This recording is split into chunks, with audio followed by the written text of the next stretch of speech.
Item hash, SCP-070. Object Class, Safe.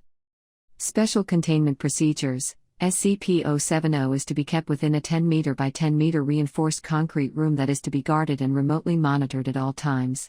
This room must always be well stocked with non-perishable food and water. See Document 070IC for a complete inventory of these items, as well as basic amenities for humanoid SCPs. Security personnel assigned to SCP-070 are to carry sticky foam guns in addition to standard armaments. Structural integrity of SCP-070's containment room is to be checked twice daily. In case of excessive structural damage, SCP-070 is to be incapacitated and relocated to a nearby backup containment room as described above. If a reinforced concrete room of sufficient strength is not available, SCP-070 may be temporarily contained in a cell of stronger material until another concrete room can be prepared. SCP-070 is to be given sedatives and painkillers on request, but no more than maximum dosages determined by Dr. Dumount. Personnel who enter SCP-070's containment room for any reason must be unarmed and should wear puncture-resistant body armor. Armed guards must remain outside and out of sight of SCP-070. In case of containment breach due to somnambulism, security personnel are to alert site administration, place food and water in the apparent path of SCP-070, and maintain a clear zone of 25 meters around SCP-070. In any other case of containment breach, or if SCP-070 becomes violent during somnambulism, personnel are authorized to incapacitate SCP-070 using sticky foam. Care must be taken to avoid smothering SCP-070. Because SCP-070 reflexively responds violently to injury or attack, security personnel should refrain from using lethal force or otherwise injuring SCP-070 if at all possible. Description: SCP-070 appears to be a human male of Native American descent, with a normal appearance save for a pair of rusty metal wings emerging from his back. Each wing is composed of several flat iron bars about 6 centimeters wide connected end to end by rotating rivets to form an articulated length of metal over 2 meters long. Hanging from these bars are chains of various lengths, 22 on each wing, each tipped with a barbed arrowhead. SCP-070 appears to have no other anomalous properties besides these wings.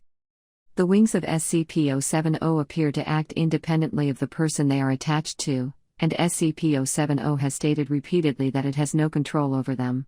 However, when damage has been done to the wings, SCP-070 has shown signs of physiological distress, including sweating, reduced blood flow to face, and screaming in pain. The wings have been observed to fold and expand, shoot out and whip its chains at high speed, both individually and collectively, and anchor its arrowheads into concrete, wood, and like materials. While SCP-070 has not displayed any overt hostility to personnel, it will often react violently to perceived threats by lashing its chains out at assailants, and wrapping its chains around its body in a defensive posture. The most effective means of subdual has proven to be sticky foam, non-lethal weaponry, which can reliably ensnare SCP-070's chains from a safe distance. Despite their rusted appearance, the wings and chains of SCP-070 are as strong as high-quality alloy steel. However, they are also as dense as steel, and SCP-070 cannot move about as a normal human due to the weight of its wings. As yet, SCP-070 has been unable or unwilling to use its wings to facilitate human locomotion. SCP-070 spends much of its time anchored to the walls and ceiling of its containment cell, usually sedated. Addendum 070-1, Incident 070-1.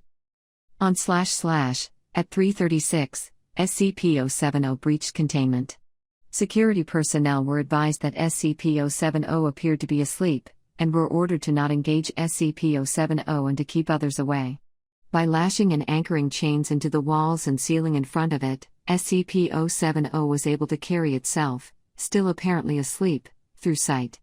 SCP-070 broke into the food stores of Canteen 4 and proceeded to gorge itself on the available food and water.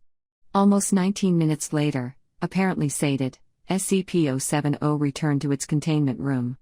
At no time did SCP-070 appear to wake up.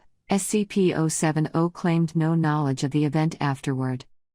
Addendum 070-2, Personal Background.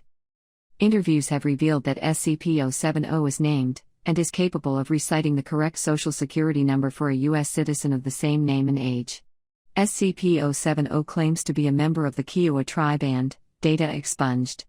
SCP-070 claims to not know how the wings came to be, only remembering waking up in a scrapyard with them after taking a lot of peyote the night before.